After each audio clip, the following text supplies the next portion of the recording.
Gold, trusted gold buyers. మీరు తాకట్టు పెట్టిన బంగారాన్ని విడిపించి ఈ రోజు ఉన్న మార్కెట్ ధరకు కొనబడను.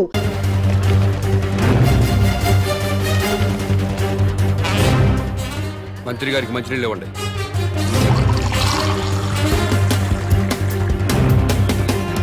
తాగు. నేను తాగలేదు, నువ్వు తాగలేవా? తాగు తాగు. రోజు మేము తాగేది అయ్యే. తాగు తాగు.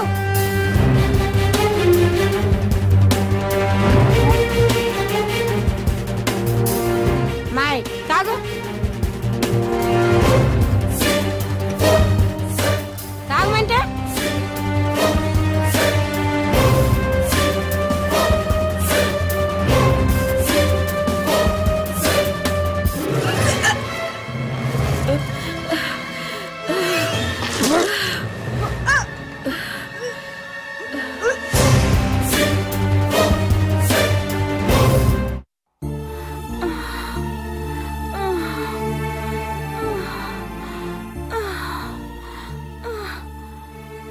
నీళ్లు తాగాక బస్తీలో పిల్లోడు చచ్చాడు. అమ్మా, నేను చేస్తానేమోనండి. ఏం లేదులేవే, మోషన్స్ ఎక్కువయ్యి ఒంటో నీరంతా పోయింది, అందుకే ఆ నీరసం. సెలైన్ ఎక్కిస్తున్నారు కదా, ఏం కాదులే.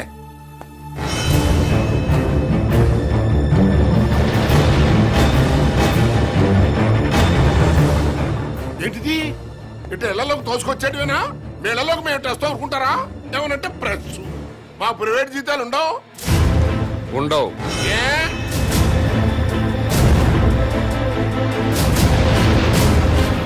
ప్రజాసేవ చేయడానికి రాజకీయాల్లోకి వచ్చినోడికి ప్రైవేట్ లైఫ్ ఉండదు, అంతా పబ్లిక్ లైఫే. ప్రైవేట్ లైఫ్ కావాలనుకుంటే మంత్రిగా రాజీనామా చెయ్యి, రాజకీయాల నుంచి తప్పుకో, జీవితంలో నీ మొహం చూడం.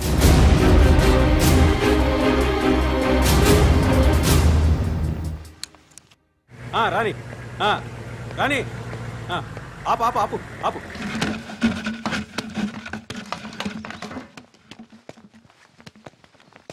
అన్నా, ఇంకో ట్యాంకర్ కావాలేమో, మేడం గారిని అడగండి.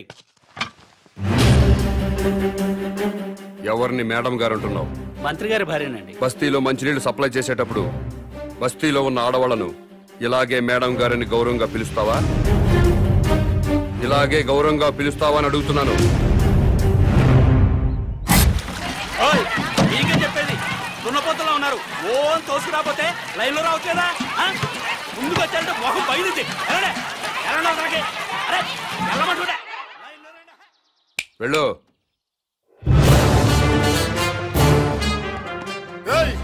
ఏం పని అదే? ట్యాంకర్ పంపించామంటే మేము మంచిగా తాక్కర్లేదా? ప్రజల్లా బతకండి. అది ఎలాగో తమరే సెలవే ఉండే. బస్తీకి వెళ్ళండి, ట్యాంకర్లు వస్తాయి. అక్కడ ఉన్న ఆడవాళ్లతో పాటు మీ ఆడవాళ్ళను కూడా బిందెలతో మంచినీళ్లు పట్టుకోమని చెప్పండి.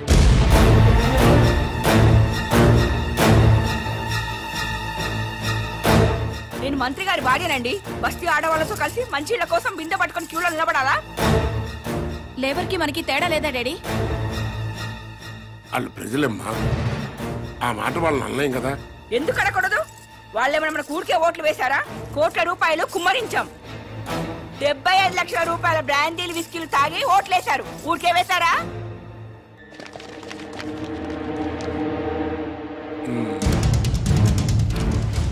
ఆ మాట నాకు అనాలనే ఉంది, కానీ పబ్లిక్ లో అనలేం కదా. అంటే ఏమవుతుంది డాడీ? పదవి పోతుంది అంతేగా. పోనివ్వండి, మేం మాత్రం బిందెలు పట్టుకుని క్యూలో నుంచాం. సరే, నాకు తప్పేదే ఉంది. మీ తరఫున బిందెలు పట్టుకుని క్యూలో నేనే నిల్చుంటా.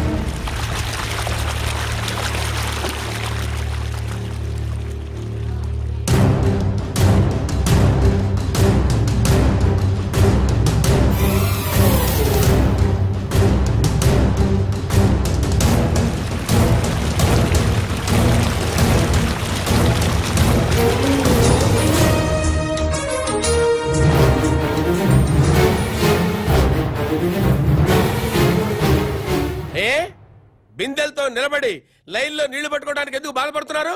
అధికారంలో ఉన్న వాళ్ళ భార్యలు ప్రజల కంటే గొప్పోళ్ళా? బిందెలతో నీళ్లు పట్టుకోలేరా? ఈ ఒక్క మంత్రి గారి భార్య కాదు, అందరి మంత్రుల భార్యలు ఇలాగే లైన్ లో నిలబడి బిందెలతో నీళ్లు పట్టుకోవాలి. అప్పుడే ప్రజాస్వామ్యం బతుకుతుందని నేను మీకు మనవి చేస్తున్నాను.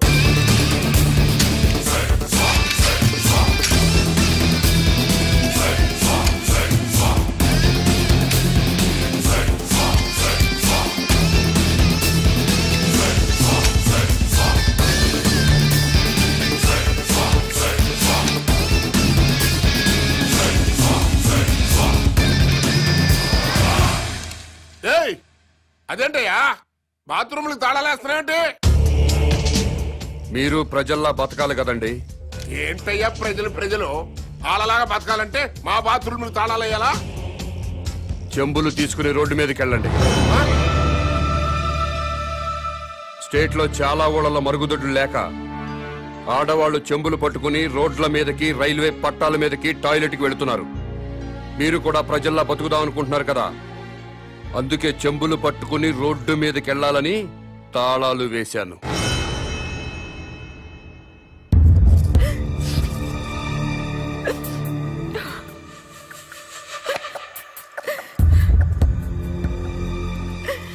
ఇంతకంటే చచ్చిపోవడం నయం.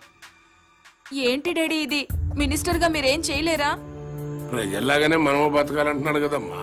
ప్రజలంతా చికెన్ గునియాతో బాధపడుతున్నారు, మనం కూడా చికెన్ గునియా తెచ్చుకోవాలా?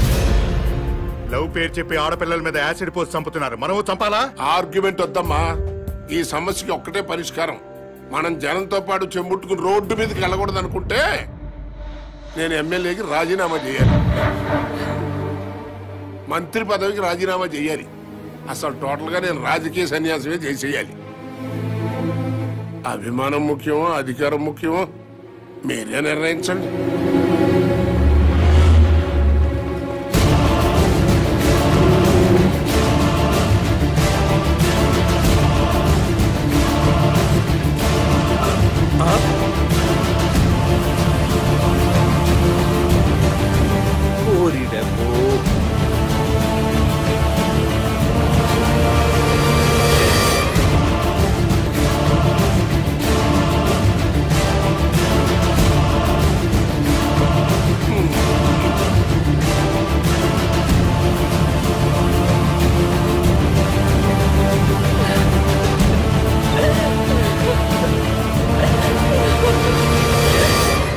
మంత్రి గారు,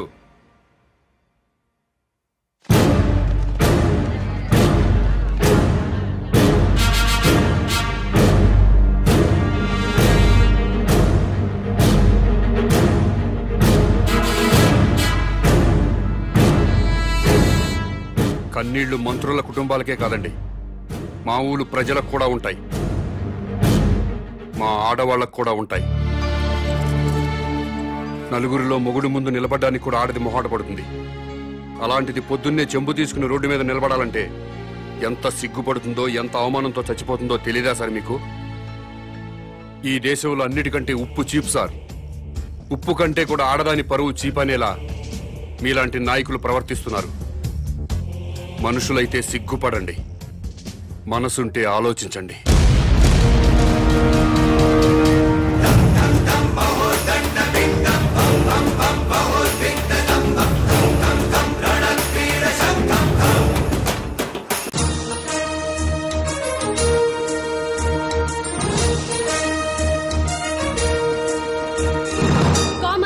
ప్రతిపక్ష నాయకుడు విరుచుకుపడ్డారు. మంత్రి గారి కుటుంబాన్ని అవమానించడం అమానుషమంటూ నిప్పులు చెరిగారు. ప్రతిపక్ష నాయకుడి మాటల్ని లైవ్ లో చూద్దాం. అవునండి, మంత్రి తప్పు చేస్తారు, మీ ఇష్టం వచ్చినట్టు ప్రవర్తిస్తారా? మంత్రి ఫ్యామిలీ ఏం పాపం చేసింది? వాళ్ళని రోడ్డు ఎక్కించి అవమానిస్తారా? బాత్రూమ్లకు తాళాలు వేస్తారా? ఆ గవర్నమెంట్ తప్పు చేయదా?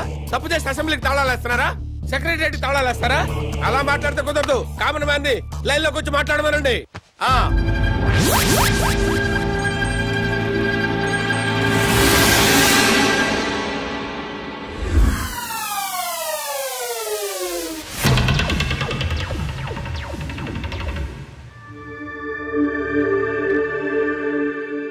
జానకిరామ్ గారు, మీరు ఇప్పుడు ఏ పార్టీలో ఉన్నారు?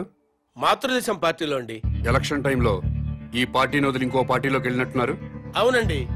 ఏ పార్టీ సార్ అది? స్టార్ పార్టీలోకి జంప్ అయ్యారు సార్. దేనికి మారారు సార్? ఆ పార్టీ అధినేతకి ప్రజాబలం ఉంది, యూత్ బలం ఉంది, కొత్త పార్టీ. పైగా నేను సీనియర్ మోస్ట్ మెంబర్ ని, మినిస్టర్ కొట్టే అవకాశం కూడా ఉంది. అధికారంలోకి డెఫినెట్ గా వస్తుందని నమ్మకంతో చేరాను సార్. స్టార్ పార్టీలో జాయిన్ అయినప్పుడు ఆ పార్టీని ఆ పార్టీ అధ్యక్షుడిని ఏదో పొగిడినట్టున్నారు.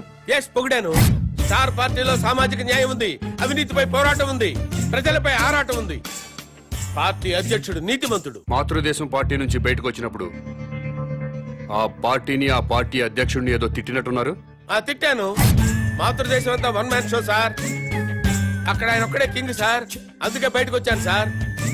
సీనియర్లకు విలువ లేదు, జూనియర్లకు తావు లేదు, వెన్నుపోటు రాజకీయాలు. ఎలక్షన్ తర్వాత స్టార్ పార్టీ నుంచి ఎందుకు బయటకు వచ్చారు సార్? ఎలక్షన్స్ జరిగినాయి, పార్టీ పోయింది, గ్లామర్ పోయింది, ఇంకక్కడుండి మేము చేసేదే ఉంది. అందుకనే స్వగృహ ఆపరేషన్ తో మాతృదేశంలో చేరిపోయాం. స్టార్ పార్టీ నుంచి బయటకు వచ్చినప్పుడు ఆ పార్టీని ఆ పార్టీ అధ్యక్షుడిని ఏదో తిట్టినట్టున్నారు. తిట్టేశా. స్టార్ పార్టీ అధ్యక్షుడు అవినీతి పరుడు, కులం పిచ్చి, వర్గం పిచ్చి, పార్టీ టికెట్లు అమ్ముకున్నారు. నిజంగా స్టార్ పార్టీ అధ్యక్షుడికి కులపిచ్చుందా సార్? లేదు సార్. డబ్బులు తీసుకుని ఎమ్మెల్యే టికెట్లు అమ్ముకున్నారా సార్? లేదు లేదే. నిజంగా స్టార్ పార్టీ అధ్యక్షుడు అవినీతి పరుడా సార్? No no no. మరెందుకు సార్ స్టార్ పార్టీని పార్టీ అధ్యక్షుడిని విమర్శించారు? మరి తిట్టకపోతే బయటికి ఎలా వస్తాను సార్? మళ్ళీ మాతృదేశం పార్టీలో జాయిన్ అయినప్పుడు ఆ పార్టీని ఏమని పొగిడారు సార్? మాతృదేశం పార్టీ నాకు రాజకీయ జన్మనిచ్చిన పార్టీ. ఆ పార్టీలో చేరితే మా అమ్మ కౌగిల్లో చేరినట్టుంటుంది, తిరిగి నా పుట్టింటికి వచ్చినట్టుంది. ఆ పార్టీ కోసం నా ప్రాణాలు ఇస్తా, ఆ పార్టీ కోసం రక్తం దారపోస్తా. మీరు ఇప్పటికే స్టేట్ లో ఉన్న అన్ని పార్టీలు మారారు. ఇలాంటి రాజకీయ నాయకుల్ని ప్రజలు ఏమనుకోరా సార్? ఏంటి సార్ జనం గురించి మాట్లాడతారు? వాళ్ళు ఏంటనుకున్నారు సార్? మందు పోయిస్తే ఓట్లేస్తారు సార్, డబ్బులు ఇస్తే ఓట్లేస్తారు సార్, క్యాస్ట్ ని బట్టి ఓట్లేస్తారు సార్. ఒక అభ్యర్థి గుణాన్ని బట్టి ఎవరైనా ఓట్లేస్తారా సార్? వెయ్యారు సార్ వాళ్ళు. అందుకే మేమేం చేసినా వాళ్ళు మమ్మల్ని తిట్టే హక్కు లేదు సార్. అది సార్ జరిగింది. ఏంటి సార్ జనాన్ని ఇలా అన్నాను, కోపం వచ్చిందా మీకు?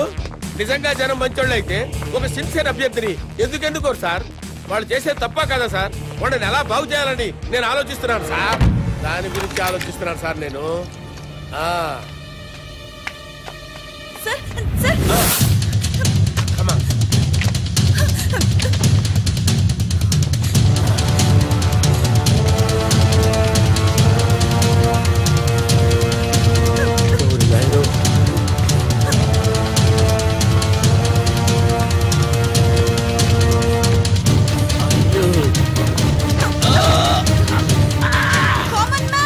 ఇతను పారిపోతున్నాడు, రండి.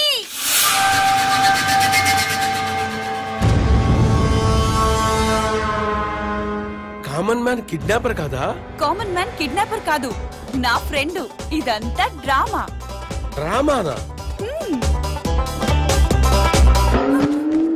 కామన్ మ్యాన్ ప్రతిపక్ష నాయకుడిని కిడ్నాప్ చేసిన సంగతి మనకి తెలుసు. అయినా కామన్ మ్యాన్ సిటీలో దర్జాగా తిరుగుతున్నాడు.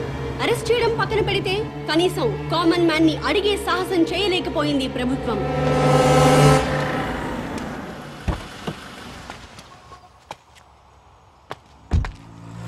నమస్తే సార్. నమస్తే.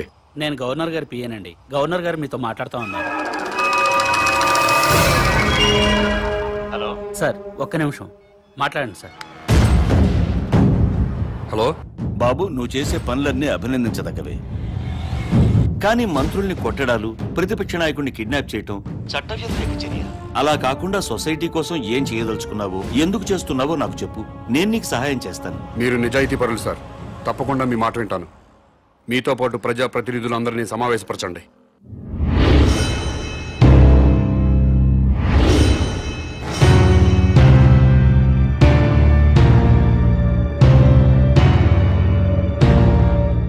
నీకేం కావాలి?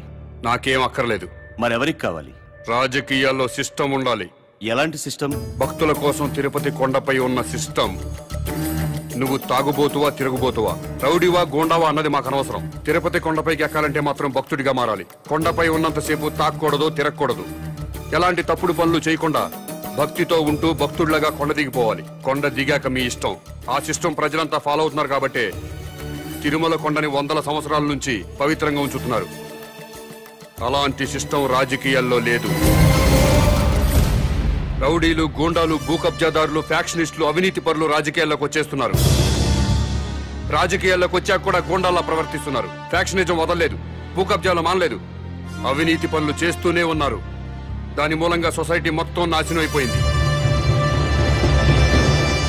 డబ్బులు పెట్టుబడి పెట్టాల్సిన వ్యాపారంలో గాని, రాజకీయాల్లో కాదండి, ప్రజాసేవ చేయడానికి డబ్బులు ఖర్చు పెట్టుకుని ఓట్లు కొనాలండి, ప్రజలతో బ్రాందీలు విస్కీలు తాగించాలండి. ఎలక్షన్లో డబ్బు సారా ఖర్చు పెట్టకుండా నిజాయితీగా కేవలం ప్రజల ప్రేమతో గెలిచి ఎమ్మెల్యే అయిన వాళ్ళ పేర్లు ముచ్చటగా 3 పేర్లు చెప్పగలరా?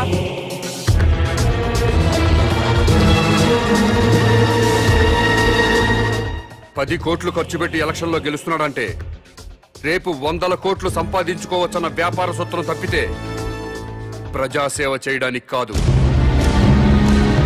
అందుకే రాజకీయాల్లో సిస్టమ్ ఉండాలి. ఎలాంటి సిస్టమ్ ఉంటే రాజకీయాలు బాగుపడతాయో నువ్వే చెప్పు. ఎలక్షన్లో ఎమ్మెల్యేగాను ఎంపీగాను నిలబడ్డవాడు ఎలక్షన్ కమిషన్ ఆధ్వర్యంలో రాష్ట్ర రాజధానిలోనే ఉండాలి. నామినేషన్లు వేశాక ఓట్లు అడగడానికి ప్రజల మధ్యకి వెళ్ళడానికి వీల్లేదు, ఇంటింటికి తిరగడానికి వీల్లేదు, పాదయాత్రలు ఊరేగింపులు ఉండడానికి వీల్లేదు, మీటింగులు స్పీచులు ఇవ్వడానికి వీల్లేదు, పార్టీ జెండాలు పట్టుకుని ఏ పార్టీ కార్యకర్త ప్రచారం చేయడానికి వీల్లేదు. ఎలక్షన్లో నిలబడ్డ పార్టీల గురించి, పార్టీ అభ్యర్థుల గురించి టీవీల ద్వారా, పత్రికల ద్వారా ప్రజలకు ఎలక్షన్ కమిషనే తెలియజేయాలి. అది చూసి జనం వాళ్ళకి నచ్చిన వాళ్ళకే ఓట్లేసుకుంటారు. మేము ప్రజల్లోకి వెళ్ళకపోతే మా పార్టీ సిద్ధాంతాలు ఓటర్లకు ఎలా తెలుస్తాయా? పాదయాత్రలు చేసుకుంటూ ఇల్లు తిరిగి ప్రచారాలు చేసుకోకపోతే మా పథకాలు, మా వాగ్దానాలు ప్రజల్లోకి ఎలా చొచ్చుకుపోతాయని. ఊరేగింపులు లేకుండా, మీటింగ్ లేకుండా, కార్యకర్తలు జెండాలు పట్టుకోకుండా ఎలక్షన్ ఎలా చేస్తామండి? అసలు మేమే ఎమ్మెల్యే అభ్యర్థులమని జనానికి ఎలా తెలుస్తుంది? మీరు ఇల్లు తిరిగి ప్రచారం చేయకపోతే మీ పార్టీ సిద్ధాంతాలు ప్రజలకు తెలియవా? ప్రభుత్వ ఆరోగ్యశ్రీ పథకం పెట్టింది.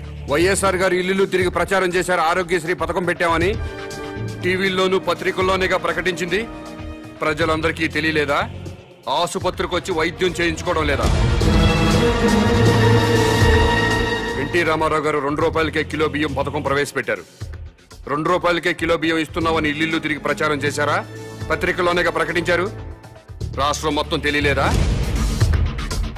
ప్రభుత్వ పథకాలన్నీ టీవీలు, పత్రికల ద్వారా ప్రజలకు తెలియంగాలేంది మీరే ఎలక్షన్లో నిలబడ్డ అభ్యర్థులని ప్రజలకి తెలియదా? ఆ సంగతి మీకు తెలియదా? తెలుసు. అయినా మీరు ఎలక్షన్లో జనం మీద పడతారు. ఎందుకంటే ఓట్ల కోసం డబ్బులు పంచాలి, జనానికి కులం పిచ్చి, మతం పిచ్చి ఎక్కించాలి. మీకు ఓట్లేరు అన్న వాళ్ళపై పోలీసు కేసు పెట్టి వేధించాలి, హత్య రాజకీయాలు చేయాలి. ప్రాణాలు తీయకుండా ప్రజాస్వామ్యాన్ని ఎన్నాళ్ళు హత్య చేస్తారు? ఆ హత్యల్లో ఎన్నాళ్ళు ఈ ప్రజల్ని భాగస్వాములను చేస్తారు?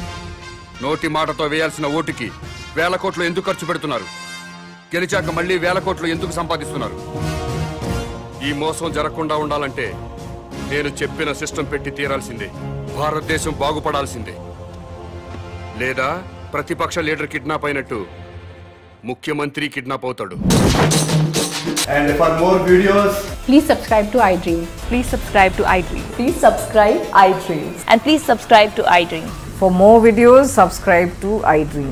please like, share and subscribe to the channel. Congratulations, iDream. Subscribe to iDream. Subscribe to iDream. So subscribe to iDream Media. iDream ki iDream team andarki huge congratulations. Please subscribe iDream Media. Please subscribe to